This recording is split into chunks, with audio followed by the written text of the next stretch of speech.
Hello YouTubes, what is up? Welcome back to another video. It is your boy Strem, and we are here with our week 2 team builder for the Draft League International Battle Association. Now we are taking on Wes and the Minnesota Perrserkers.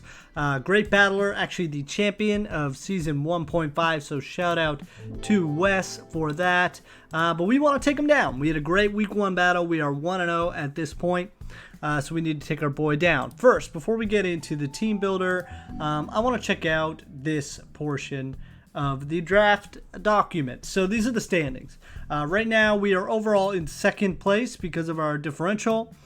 We had 6 kills, +3, and only 3 deaths. So Halifax Hitmonchan right up there, number 2 spot. Love to see it. You love to see it. Wes lost his week 1 match, so the Minnesota Perrserkers are actually in 11th place right now. They lost 6-4 there. And shout out to our Gengar and Lycanroc Dusk. They are number 6 and 7. We're the only team with 2 members on the kill leaderboard so far. So shout out to the boys. But Necrozma takes the overall number 1 spot with the 4 kill sweep by the Vancouver Corviknights, actually, who are in first place. They finished 6-1 in week 1.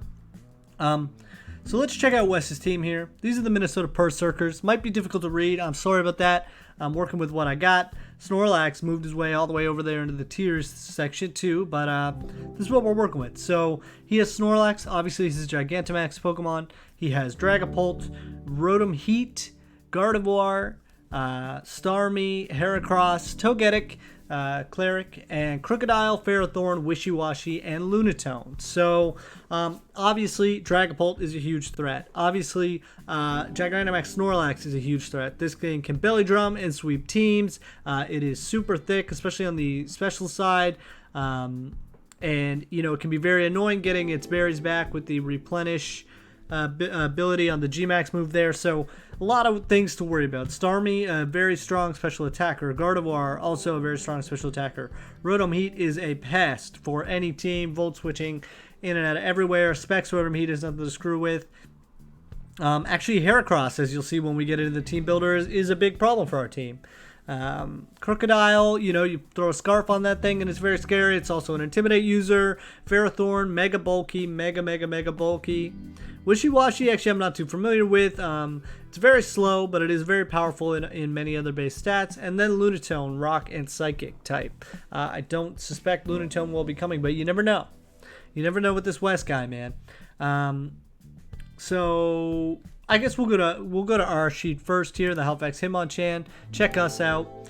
Gengar, you know, big 2 kill week, 0 deaths, and Lycanroc D with 2 kills, 0 deaths. Chansey had a kill, and Flareon had a kill as well. So there's what we're doing. We're gonna want to know. We haven't made a trade yet, and we haven't made a free agent acquisition yet. But let's get right into the team and what we're building. Straight off the jump, we are bringing Wiz, man, our shiny Scyther with the heavy-duty boots. This is to protect us from hazards, obviously. He will be our defogger. Hazards can be kind of annoying, especially for Gengar, breaking our focus sash on Gengar, so we do have him as a defogger. He's also a very fast U-turn pivot, so possibly a lead. With the stab, bug, technician, or sorry, U-turn doesn't get boosted by technician, but still. We were running max speed, jolly, max attack with 4 in defense. That's for a physical Dragapult, basically, to live something.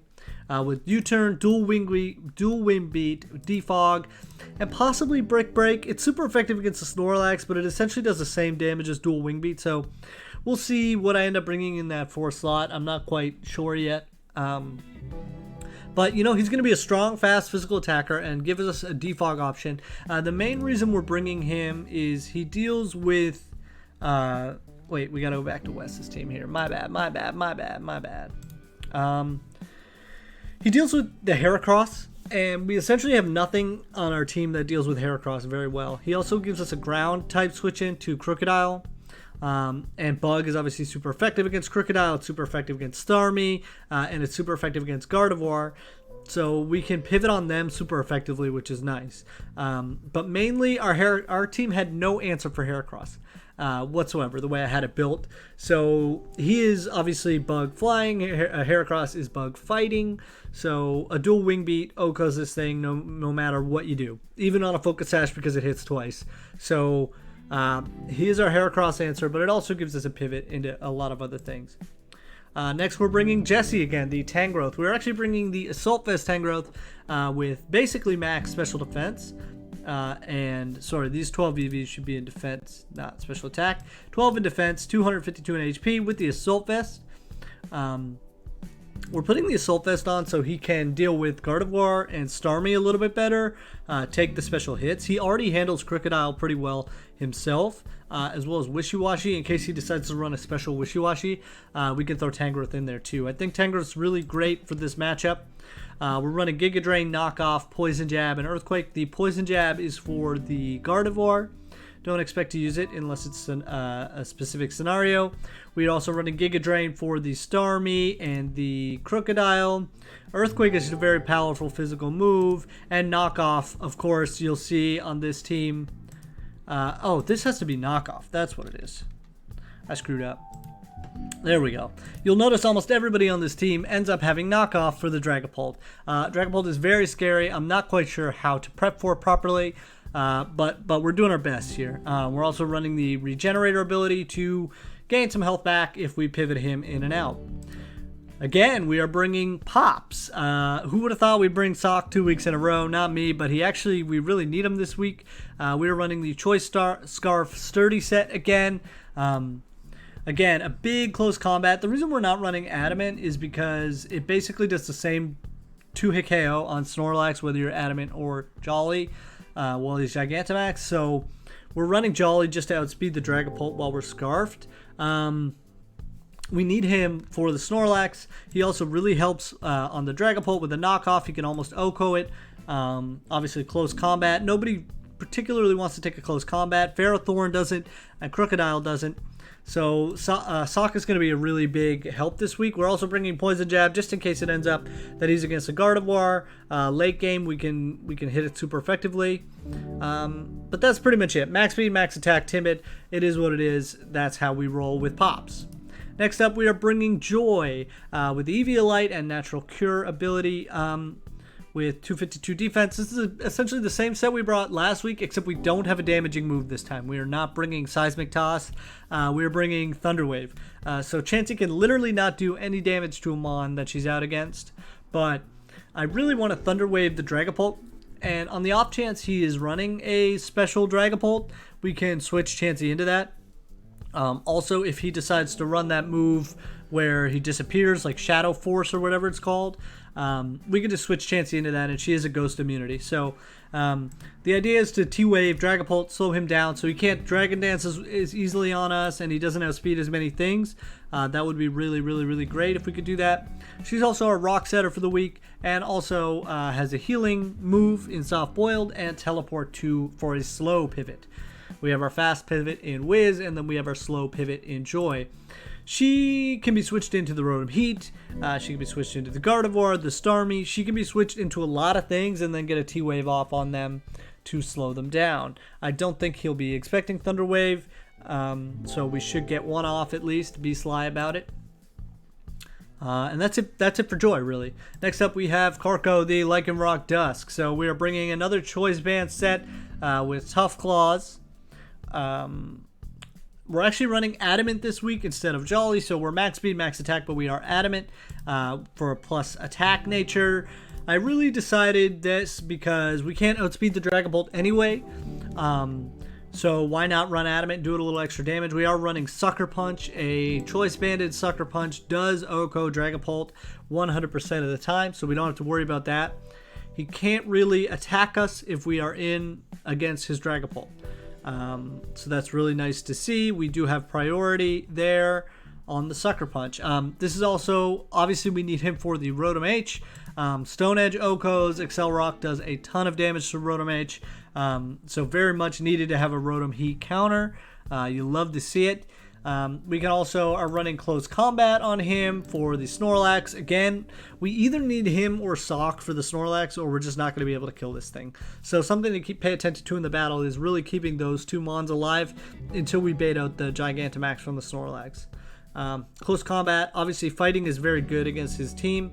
Close combat hits Crocodile very hard, it hits Lunatone hard, neutral, and it hits Ferrothorn very hard. So these two Mons, Pops and Carco, we're going to need for our fighting type. And so either one of them has to stay alive for a long time. And last but not least, we are bringing IMAC, our Gigantamax captain. The Gengar with the Focus Sash again. With Shadow Ball, Focus Blast, Thunderbolt, and Sludge Wave. It is literally the exact same set we ran last time. We are running Timid, Special Attack with 4 in defense. We need to survive a hit. So in the scenario where the Dragapult sets up on us or something, we need to be able to survive and dish a hit back to him. That is why I'm running the Focus Sash. It also just makes me feel safe. It makes me feel like if I slip up, I can still get a kill off. Focus Sash does that for me. This thing, it hits the Gardevoir pretty hard, although can be hit very hard by Gardevoir. It hits the Starmie hard. It hits Wishy-Washy with Thunderbolt, Togetic with Thunderbolt, and obviously the Snorlax with the max fighting move if we can get it off. That's kind of our last case scenario because Snorlax has a very high special defense and Focus Blast is obviously a special move, so we don't really need it, but we did need the fighting type coverage for that.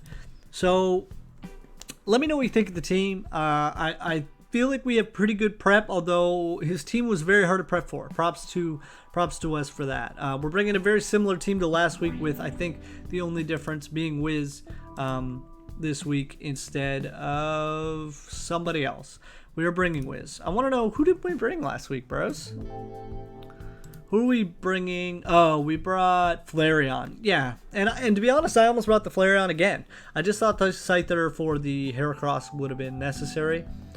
We will get some of these other guys in there over time, like Primarina, Magnezone, and Obstagoon for sure, and Claydol if we can, but it just didn't really work out that way this week. I know next week's going to be a little different versus RebelTrainer, but you'll have to wait for that team builder to figure that out.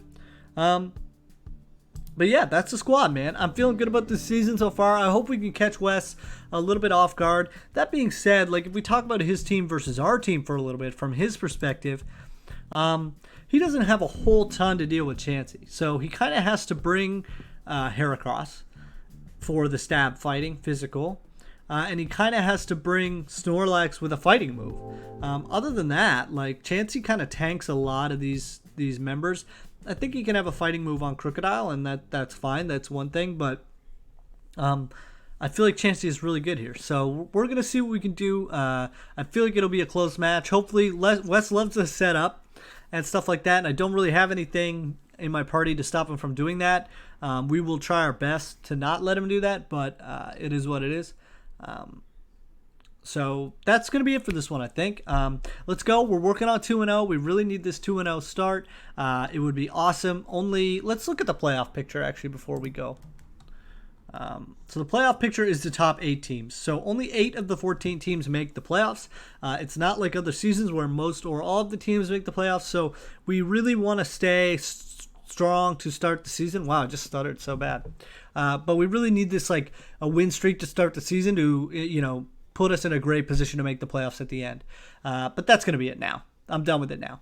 If you enjoyed the video, please don't forget to leave a like, comment, and let me know what you think of the squad, who you would have brought versus who I brought, and subscribe, of course, if you are new. The video will be live Saturday at 10 a.m. Eastern, as all IBA videos are, so that is the day after you are watching this. I love you guys very much. Peace.